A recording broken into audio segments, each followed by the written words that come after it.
Redação 7. Você vai aprender a construir o parágrafo de introdução pela técnica da contestação. Vamos àquele desafio inicial. Você vai completar o espaço respeitando a norma culta da língua, com tenha, com haja ou com existam. Vamos ler com o haja. Embora haja por parte da mídia e dos órgãos de pesquisa um certo otimismo sobre a diminuição da violência contra a mulher, em algumas regiões do Brasil a situação vem piorando. E agora? Vamos experimentar o tenha. Embora tenha.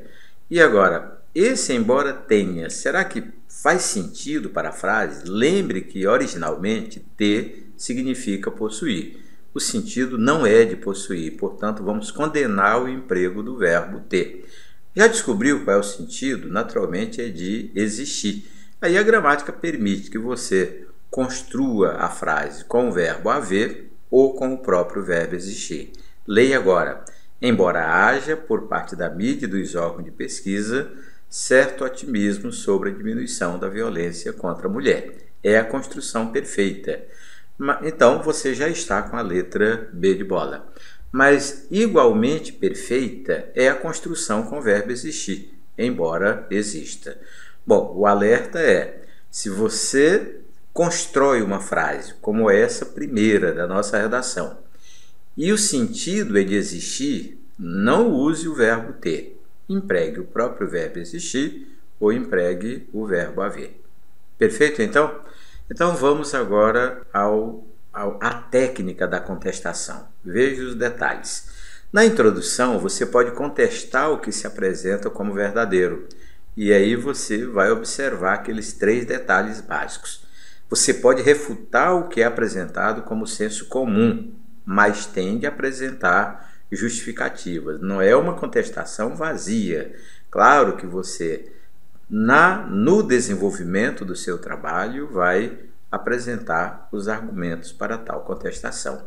Outro detalhe curioso é que para contestar, você precisa expor, e você vai expor isso logo na introdução, a situação que o governo ou a mídia vem apresentando. Você vai contestar com base naquilo que está posto como correto, como normal. E o terceiro detalhe é, fique muito atento, sua contestação não pode ferir os direitos humanos.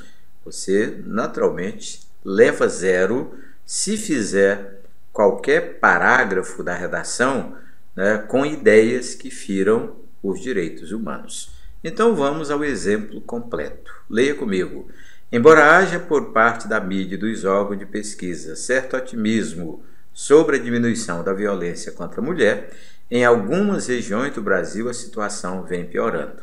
Nas regiões Norte e Nordeste, dentro das famílias pobres, as mulheres continuam sendo expostas a todo tipo de agressão. Esse parágrafo de introdução, olhe como ele já faz as devidas delimitações. Você vai, naturalmente, fazer uma redação falando da violência contra a mulher, mas você vai contestar aquilo que, por parte da mídia e dos órgãos de pesquisa, vem sendo divulgado.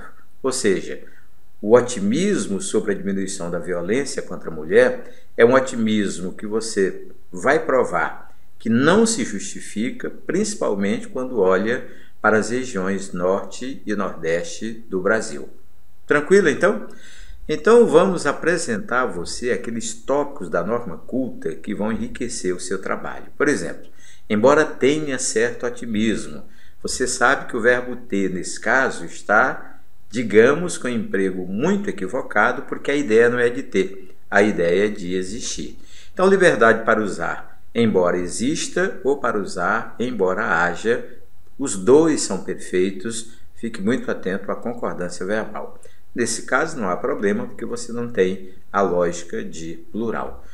Vamos lá. Embora haja certo otimismo, construção com o verbo haver. Veja, a ideia é de existir, mas o verbo haver é bem ideal para esse papel. E claro, ele é impessoal. Lembra o que é isso? Significa que o que vem depois, certo otimismo, não é o sujeito, jamais será o sujeito. É complemento verbal tradicional, objeto direto do verbo haver. Vamos à mesma construção com o verbo existir. embora exista certo otimismo. Agora, a ideia de existir e você usou o verbo existir. Nada mais perfeito que isso. E lembre, o verbo existir é pessoal. O que isso significa? Que a expressão que vem logo depois, certo otimismo, naturalmente é o sujeito simples. Percebeu a diferença? Liberdade para usar o verbo haver, liberdade para usar o verbo existir e ainda consciência do que está usando. Isso é que é mesmo a obediência à norma culta. Vamos conhecer outro detalhe da nossa redação. Embora haja certo otimismo, olha o detalhe curioso. Claro que você percebe que otimismo é um substantivo abstrato e é o objeto direto do verbo haver, como você percebeu agora há pouco.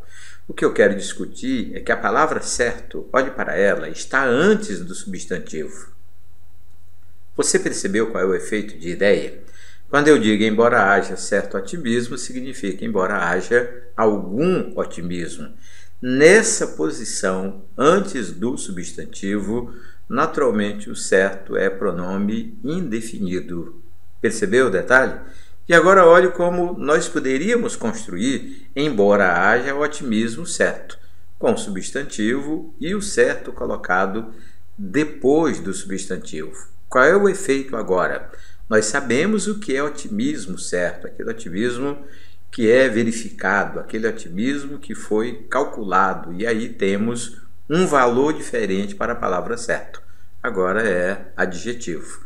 Acho isso interessante, porque a sua redação naturalmente precisa ter coerência do ponto de vista semântico, ou seja, você não pode tropeçar com relação ao sentido das frases, das palavras, de tudo que você escrever. Tranquilo?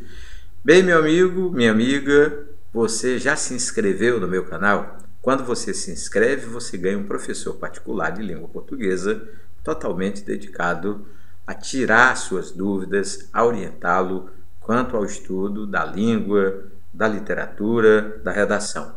O acesso pode ser gratuito e quando nós falamos no acesso pago, é porque comercializamos não um, mas vários cursos completos de língua portuguesa por conta de uma única assinatura com valor simbólico. E aí, acessando o link, você consegue olhar essa proposta de acesso pago. Até o nosso próximo encontro.